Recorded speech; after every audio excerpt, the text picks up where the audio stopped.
sugatan sa pista ng Nazareno kahapon pumalo na sa mahigit 700. Sa kabila ng kaguluhan, PNP idineklarang generally peaceful ang pista.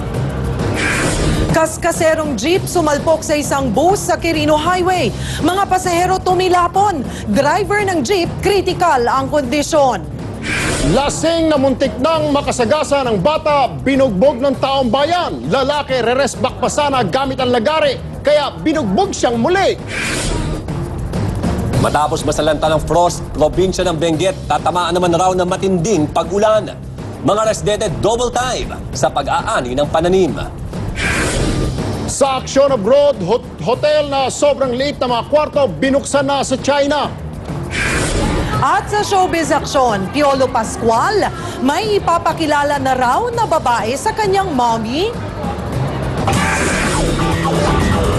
Sa Makata Super Video! Lahat ng hayop sa London binibilang na ngayon! Wow! Mega nun! At paglangoy sa tubig na nagyeyelo, sino kaya ang mananalo?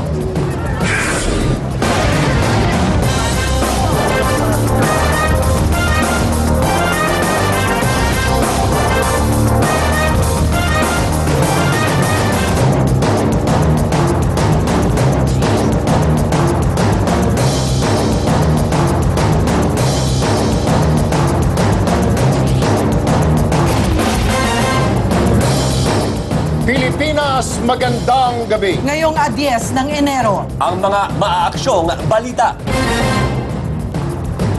Lunes na Lunes, may naaksidente na naman sa daan. Sugatan ng may 16 na pasahero matapos sumalpok ang sinasakyan nilang humaharurot na jeep sa isang bus sa may Quirino Highway sa QC. Tumilapon daw ang mga pasahero ng jeep.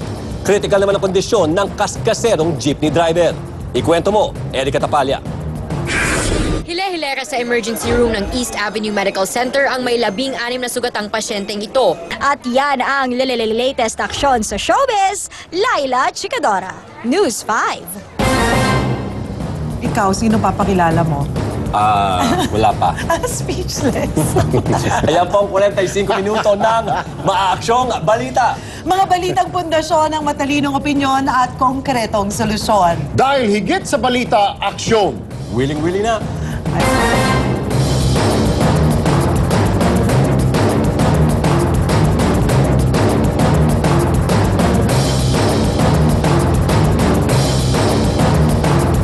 Tanggap naman ng Pinay singer ang hindi niya pagpasok sa Grammy nomination. Kagabi, balik Amerika si Cherise para sa concert nila ng kanyang mentor na si David Foster.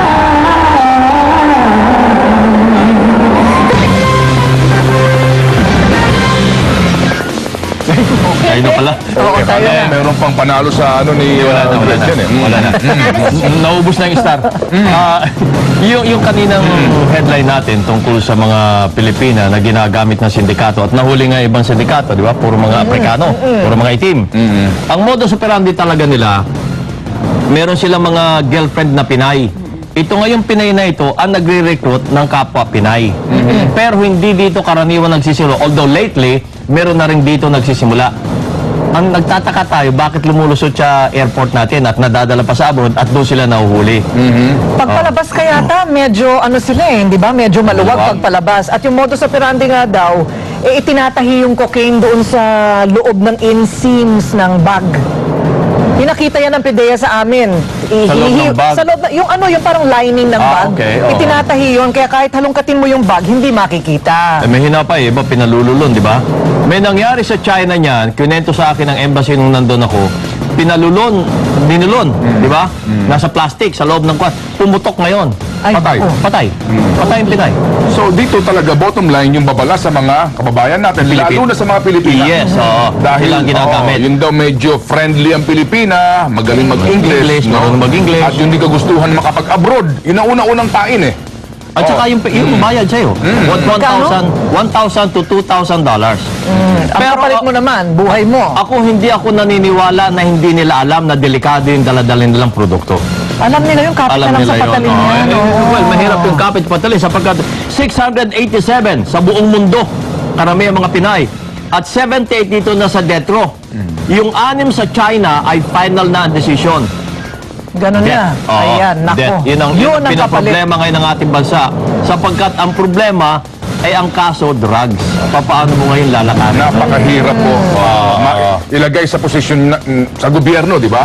Kung ikaw yung gobyerno, ipakikiusap mo, ganun ang kaso. Medyo may problema tayo kasi yung huling binitay doon ay British na hinabol pa ng British government to para hindi mabitay. Pero wala rin. Tinuloy pa rin ng China. Ay, nako. At yan po ang mga balitang nakalap sa amin mas malawak na pagpapatrol. Kami ang mga patrol ng Pilipino hanggang bukas. Maraming salamat at magandang gabi! Bayan!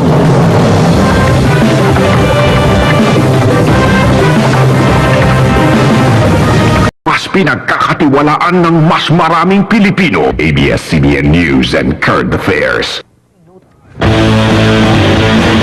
Magandang gabi mga kapamilya! Samahan niyo kami sa aming mas pinaigting na pagbabalita. Narito na ang inaabangan ninyong bandila.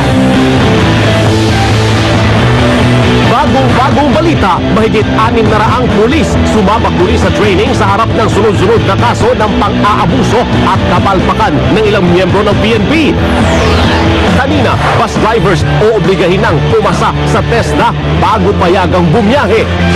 Ngayon, bus operators inenggan yung gumamit ng mga babaeng driver para mas mabawasan umano ang mga barumbado. Bagong balita, 7 sa bawat 100 Pinoy na may HIV/AIDS, mga OFW.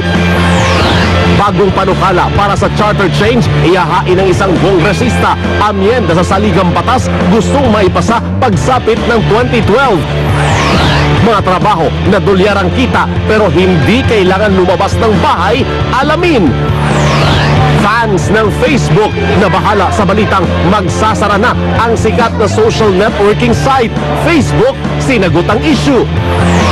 At pinakamanipis na 3D TV, video cam na 3D ang kuha, computer na 4G at iba pang high-tech gadgets nagpasiklaban sa pinakamalaking consumer electronics show.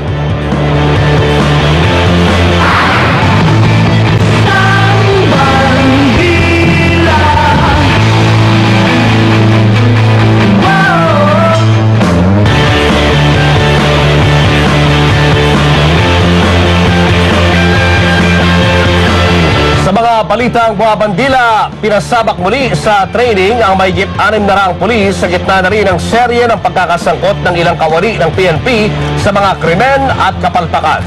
Bahagi ng retraining ay ang tamang pagresponde sa crisis situations at pagtugon sa reklamo ng taong bayan. Pero ang mas matinding isyong tinutumbok ay kung paano mapupuksa ang mga tiwaling pulis sa hanay ng PNP. At live mula sa Camp Crame, Quezon City, nagbabandila si Zian Ambrosio. Zian? Ses, tama ka dyan. Bubunuin ng mga pulis ang 7 araw na refresher course para mapuksa ang mga pulis sa kanilang hanay na tiwali at abusado. Wow! Savior Abelia. Paano papasahin yun? Wow! Oh, may emote. Aba mo konti. Yan ang mga common na reaction. Ito naman. Mga parang. Pero ang lungkot Ito sa naman, bagets, hindi galing. nag-react ang lahat sa balitang hindi naman totoo. Ito sa mga bagets naman. Sabi ni Carl Ian, Facebook is very helpful in some ways. My classmates and I use it in communicating with each other. Nice. When we have assignments, quizzes, and even case analysis. Sa Facebook, ha? Sa Facebook Google, sila ha? nag-uusap. Ganon. Okay. Pero yung mga iba namang nasa Twitter, okay lang. Mas masaya lang daw kasi ang Twitter kaysa Facebook. Ano nga ba yung nilalaro natin sa Facebook? Ano yan? Yung City something, Cityville ba Parang yun? ito malulungkot kasi hindi na makakapaglaro ng Cityville. At sabi daw ni David, wag mawili porket maaga. Oo nga, okay. Kailangan paalam din ng maaga. Kaya nagdaan na naman po ang isang araw ng pagbabalita. Isang araw na bahagi na po ng ating kasaysayan. Sa ngalan ng bayan, sa ilalim ng nag-iisa nating bandila. Susunod ka.